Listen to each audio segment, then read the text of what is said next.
A very good morning to you. Welcome to the midweek edition of the show. I'm Yemi Adebayo. And I'm Cecilia Mogbe. All right, let's start you off with the news. Good news coming from the camp of the Super Eagles. The full house right now. Coach Kenneth Rowe has a full complement of his squad ahead of the 2018 FIFA World Cup qualifier against Cameroon in Uyo on Friday. All right, we leave the field, we go to the courts, and this man, Swiss maestro Roger Federer, had a hell scare at the U.S. Open. He was pushed to 5 sets, winning and progressing to the next round against Francis Tiafoe. It was a thrilling encounter that pushed the Swiss maestro all the way. 5 sets precisely, and staying on court. Well, Angelique Kerber, she's out again. Being at the top is kind of easy, but staying, that's the most difficult thing ever. Angelique Kerber winning 2 Grand Slams last year, and this year she has not been looking good at all. So that's where we start off this morning. Yeah. Angelique Kerber, it was a shocker. I understand that there's some girls right now on court who are really cool and really good, and Osaka, she is one of them. But the stunning victory isn't what I expected from Naomi Osaka. Yeah, well, you know, I like the way you put it. It's all about staying power. You know, sometimes you can climb up, but, you know, staying really matters. Angelique Kerber, she had... I think 2 years ago, very good run, beating everybody, got to #1, winning a couple of Grand Slams in the process. As unpredictable as the women's circuit is, I still agree with you that I didn't see this coming in the first round, especially with a lady that has got her hands burnt severally and coming into this tournament knowing that she has a lot to prove. She has to prove her critics and doubters wrong. That she still, also. Yeah, that she still has it. But, you know, with this, I don't know. And she keeps dropping down. I think she's #5 now. So, well.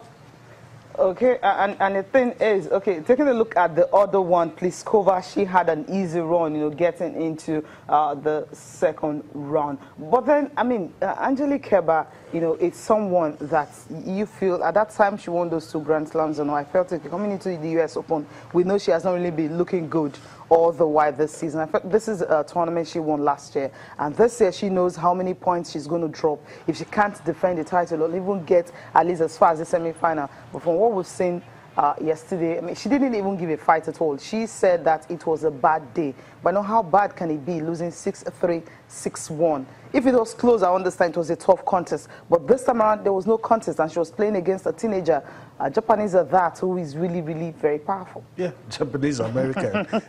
That's what they call her. And it's a close one. All right, let's listen to Angelique. Okay, I wanted us to listen to her, but people will get that later. You know, our response, you know, like she said, she was... It wasn't a day. She was disappointed. But that's, you know, like you said, you expect champions to always dig deep. You expect champions to improvise. That's what I expected from her. We didn't get to see that. Hopefully, she'll brace up for I mean, ATP, the other WTA the finals of the year, or maybe the Australian Open next year. But it's going to be hard because Osaka is ranked 45 in the world, and you have her seeded 6th in this tournament. She was world #1, you know, at the beginning of this year after winning those 2 Grand Slams, and then she just, you know, nosedived. We always knew that for the men and the women's #1, they were holding it in proxy, so to say. You know, we saw the wobble. Andy Murray was wobbling. Injuries had something to say about that. But then Kerber as well, the performances haven't been as dominant as you would expect of a world #1. But we'll see what happens. And with what is happening all around, it just shows us that US Open might not be as predictable as we thought it was. And the thing is, well, she hasn't won a title since that US Open that she won. And the fact that when the ranking comes out, she's going to drop out of top 10. Okay, we'll listen to her now and also Osaka. A lot, I feel, especially since how I ended last year's US Open. But I tried not to think about how good she was while I was playing her. I just tried to focus on what I could do to win the match, if that makes sense. I think, yeah, it was not my day, completely not my day today. And of course, matches are always different than practice. And I just can say that I was practicing a lot in the last few weeks and months. And yeah, of course, it's not the result, and I'm sad. But yeah, I don't know. Yeah, matches are always different. Yeah, matches can be different, but this one was really, I mean, just steamrolled you and just get into the second round. And out of top 10, that's what she'll have to deal with, from becoming a top 1 to being out of the first 10. Now, talking about Roger Federer, he had a very, very difficult one against Francis Tiafoe. You know, when you're a big star, you won 2 Grand Slams already this year, and you're 36, you're like, okay, I'm just playing a young boy. But then 5 sets, I didn't say this at all, opening round. Tiafoe has, Francis Tiafoe has, you know, won the applause of the people there, and he has won me over. He defeated one of the top stars recently. I can't really remember. That's what really made us pay attention to the 19-year-old.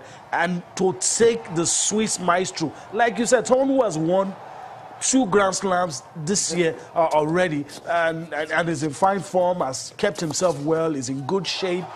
I mean, this must say something. You know, after the 4th set, I was afraid for Roger Federer. I was thinking, is this man gonna go out? And you see, by my own reckoning, by my own ratings, yeah, if a top star is going to 5 sets in round 1, Roger Federer is third seed coming into this tournament. If you're going to 5 sets, it just shows that you may not be able to go all the way. But we've seen stranger things happen, and what a big day for the young man. Yeah, he had the fans behind him, you know, were cheering him on.